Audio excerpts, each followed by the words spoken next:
one of the complaints that I saw from some of the fans from XPW back in the day was that some of these big stars that would come in would kind of like end up jobbing out for some of the more like homegrown XPW guys, or just that sometimes things would not go the way in general that the fans would want to, that there was kind of some swerve booking and shit like that to kind of piss people off.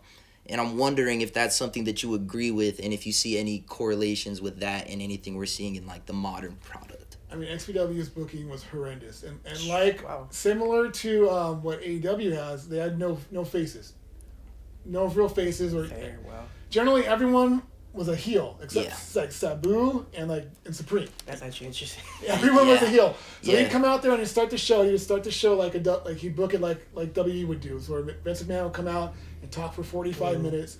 So he did that at an indie show. So 45 minutes, he would stand out here with this indie audience that was excited to see pro wrestling, because we came here to see pro wrestling. And Rob Black would sit here and just ramble about stuff no one knows anything about or cares about. They would get mad and chant, "We want wrestling," and "Shut up," and all these horror crowd, loud 90s crowd chants. And he would do that every single time. And then it'd come out and then it'd be like two heels fighting. And he had Rob Black's army. There's like this 7 or 8 guys, they're all heels, and they would fight other heels. That's all we really kind of had. So it was really weird. That's interesting. And just seeing that kind of bookings that have not set up faces, not let your faces work and win and promote. Start stories and stuff. Yeah, start storylines. They had, I think they really only had they had a heavyweight championship, then the King of the Deathmatch championship. Yeah. Which was what? Wild. Wild. The King of the Deathmatch thing was wild. And that promoting that was kind of cool. It was unique. It was special. It was something to only them. But in general, most of the booking was just no. Like, I don't understand what they're doing. The whole time I was just like, I'm not surprised our product isn't like hitting it, because it's heels, and they have the NWO endings where like if actually the face won or something, just have 50 dudes. Everyone come and beat the shit out of them anyways. And that would end our show, and like, what's the point now? We're not having a show next week to see the heel win. Like they did bi-weekly shows. So beginning of the month, kind of end of the month, and there's these gaps. And then we'd be in Bakersfield, sort of, or Ventura, or LA, and it'd be like there's no connectivity with the audience. All you're doing is like no one gets it. Wow. It's just bad. So it's basically just like resetting every 2 weeks, basically. I mean, he had a cohesive story in his head. That no one else got. I don't know. No one else was really following, because the shows they did it like how Kansas News kind of does it. Like we film our live show, and then we show little clips throughout the weeks of content, and it was just like it didn't connect. It just like a mashup of a bunch of just extreme wrestling. Yeah, and seeing it live, again, the transitory nature of the stars coming in. So you see with AEW where people come in, they'll work for 3 weeks, and then they vanish for 6 months, and then they come back. Yeah. You watch that Adam Cole MJF Devil storyline fall apart. Big storytelling. Like, we're serious, right? Right. They bring them and they announce it. They stomp MJF, and then you don't hear about the storyline. You hear about MJF quitting the company, and leaving, and then he's gone for 5 or 6 months, so long that not only that Adam Cole actually blows out his ACL and is gone for 6 months, and then just as MJF comes back, then Adam Cole comes back, and now MJF's like a heel and Adam Cole's the face, and it makes no sense. And then MJF leaves again because they're off doing other stuff. They're not signed and committed and dedicated to your product. Okay. And storytelling like that doesn't work. Yeah. That's why WWE signs people, and they're there and they can't go nowhere. I was gonna say, it's one of the things that, just from everything I've seen, it seems like is one of the big selling points for a lot of the big free agents that end up signing with AEWs. You get that lighter schedule, which of course we're all human beings. We want to promote like a healthy work-life balance, and we want humans to be happy, because it's beyond what you're doing in the ring at the end of the day. You're a human being too.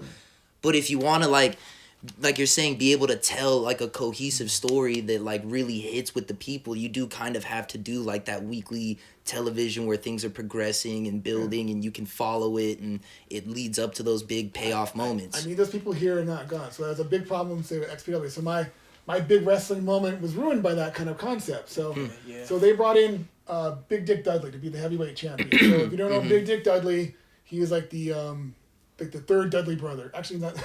So actually research that. So the Dudley boys when Bubba Ray actually debuted in ECW, he was Spike's gimmick. So he was Spike Dudley. Okay. So he was a happy guy, shaking everyone's hands. Yeah. Okay. He was a face, and he had 2 brothers that were picking on him, and they made fun of him for his speech impediment. And somehow, somewhere down the line, he became the most evil, badass monster, and then Devon and all that sort of stuff. Of course, get the tables. In the process of that, they brought another Dudley brother, Dick Dudley, supposed to be the giant of professional wrestling. You know, big, huge guy, come in and work with them as a third option. Okay. He eventually left and came to XPW, became the XPW heavyweight champion. They worked several shows with him, and they were going to make me, as my spot in this show was supposed to be Dick Dudley, like Spike Dudley, essentially. I was going to be Dick's little brother, a new Dudley. I was going to go out there, and I was going to get smashed and thrown through a table. Wow. So that was going to be my walk into it. Your debut, basically. That's a tough gimmick to debut with, but fuck it, man. Like you said, you gotta start somehow. Yeah. Trying to throw you straight into the Dudleys. Yeah, so that was going to be it. So they showed me all this how he creates new Dudleys. I'm like, okay, cool. That'll be something I can go forward with. That is still like a legendary faction to be a part of, though. Yeah, the so Dudleys supposedly, is the Dudleys went around the East Coast, and there's all these other little Dudley that they made up. Got it. They get his blessing, and he creates Dudleys like a. You're gonna be a part of the Dudley extended universe. Yeah, good. So they're gonna do that, and we're at the LA Sports Coliseum that's no longer there. It's like where FC plays now. So we're there. Okay. AEW style show. We're in this giant venue with 1,000 people. No. So AEW is not alone in this. Oh, that's funny as hell. That's interesting. That's giant. tough. We got this. I don't know how. Just what the staring deal, at chairs. Yeah, what the deal Rob Black got, but we got full access to the Los Angeles Sports Arena the Clippers used to play. Yeah. Wow. And full access. This giant stadium. I don't think we've ever put more than 1,500 people in there. And while that's a lot for an indie show, that is cavernous. Yeah. For a stadium, space. So we're constantly trying to put everyone on the TV side, like you see in those AEW shows. Of course. And it's just empty and cavernous. So we're at that venue, and we're doing the show, and then Dick's supposed to show up. He's supposed to fly in, come in day of and leave day before. Doesn't show up. That's He mails back the title, says, "No, I'm out, guys." Are you serious? Yeah, never comes back. Why? Just because he didn't It's a transitory thing. They got a better deal somewhere. He probably got more money to show up never, somewhere else. Yeah. Never explained. And since he didn't have no pen to paper, he could do that. Right. They're show to show. Yeah. Wow, man. And so then that kind of concept is a big problem. And they just tell you in that instance, someone just comes up to you and says, "Hey kid, tough luck." Yeah, I'm back there doing a timekeeper again, which is fine. Fuck, Running man. Oh, yeah, okay. Fuck, man.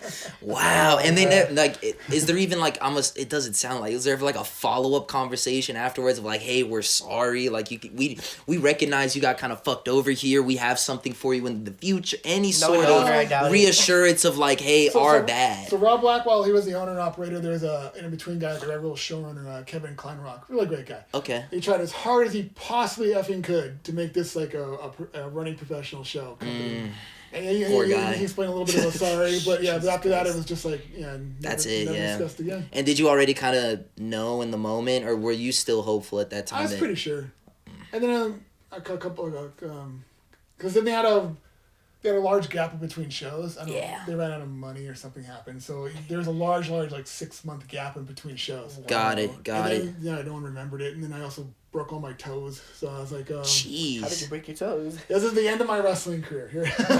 Yeah. So they got a new, we're training in the ring, and what did I do? I did a dragon screw leg rip. Oh, shit. I'm doing it to someone else. Yeah. I somehow spiked my toes like this, and I came forward. Oh, dude. And it snapped all of them. All the toes except the big one. And I'm like, dude. That was again my Mick Foley moment of not being Mick Foley. Yeah. So let's seeing Sabu and reading about it in a book and seeing it secondhand where it's successful. Oh yeah, that sounds really cool to get your ear ripped off or have all these horrible things happen to you. But then it's not though. Experiencing it live and then not knowing that you're gonna have that payoff. So I broke all my toes. Foot swelled up this big. Jesus Christ, man. Young man, no health insurance. Yeah, that's what I was going to ask. What's the rehab process like? Rehab process was I got my dad to drive me to USC. Sat there for 6 hours when they take an X-ray on my foot and tell me, we don't do S for with toe fractures. Like there's nothing you do because the bones are all so tiny, right? There's nothing they could really fix. Yeah, all you really control is this one. So these don't move anyway. There's nothing you really move. So So do they just heal fucked up? They gave me like a walking shoe. And I hobbled around. Wow. While I worked at Hurricane Harbor as a lifeguard. Jesus. So I hobbled around and on crutches, and I couldn't bend my foot for like 6 weeks. Holy shit. Then it got better, but then I got a little bit of a bill, and then my dad, instead of being like that supportive father that go for your dream, son, laughed at me and made fun of me and told me what an idiot I was, and told me to go get a real job. So damn. I went and got a real job. I went and got the EMT certification at College of the Canyons. I went and and then worked out for 2 years, and then got a medical assistance and X-ray, and 15 years later here in my wrestling career. Wow, man. Do you still feel something with those toes or no? That's a great question. No, it doesn't hurt at all. No, it's fine. Because I know like when you break stuff like that, sometimes it can like just long-term pain. It was so I get it swelled up like this, and I was like that forever. And like when I was trying to walk around Hurricane Harbor, if I bent it, it was horribly painful. But if I kept it flat, it was fine. Okay, it was fine. But you have to bend your foot to walk. Yeah. That was the end of my career. So, but again, it's that transitory type issues of people coming and going, coming. That's just what indie promotion. So is that like one of the biggest? Because that's what I was really curious. One of the questions I had for you was like some of the issues that you saw with XPW and like some of those things that connect to modern day wrestling. Would you say that's one of the bigger ones? Yeah, it's the biggest thing. It's the biggest thing holding that current promotion back. AEW can't have transitory people like this. They can't people vanish for 6 or 7 months. They can't people go out. I understand why they're doing it, and it is cool. Like you said, cool for the wrestlers. I mean, you look at Sasha Banks or Mercedes Money, who now gets to wrestle in Japan randomly whenever she wants. Yeah, live her damn dream. Yeah, WWE would never ever let her do that. 100%. But there's a reason why you don't do that, because now you vanish and you leave this company holding a bag of you coming in. You promised this Britt Baker match. You promised you're walking around with the title. And then you're gone all the time. Yeah. And then you come back and you're sort of a heel all of a sudden, and then you come back and you're sort of a face randomly. Just depending who you're working with that week, and then you're gone for 3 or 4 months. You can't run a professional company like that. That's an indie company. Yeah. When they call AEW an indie company, that's generally what they're referring to. Okay, I fully see that now. I was gonna say like you see so much of the tribalism on like the internet wrestling fan base. I don't know how much of that you've come across, but like a lot of these fans of like the diehard AEW people are like super passionate and aggressive. And protective over it. I understand. I mean, it's a fun it gives you. Because when WWE was still going through that PG McMahon type nonsense, it was terrible. It was unwatchable. Terrible. AEW was a very revolutionary. And it was revolutionary moment. When it came out. My God. Oh yeah. God, I enjoyed it. I loved it. I was so. Absolutely. But it is.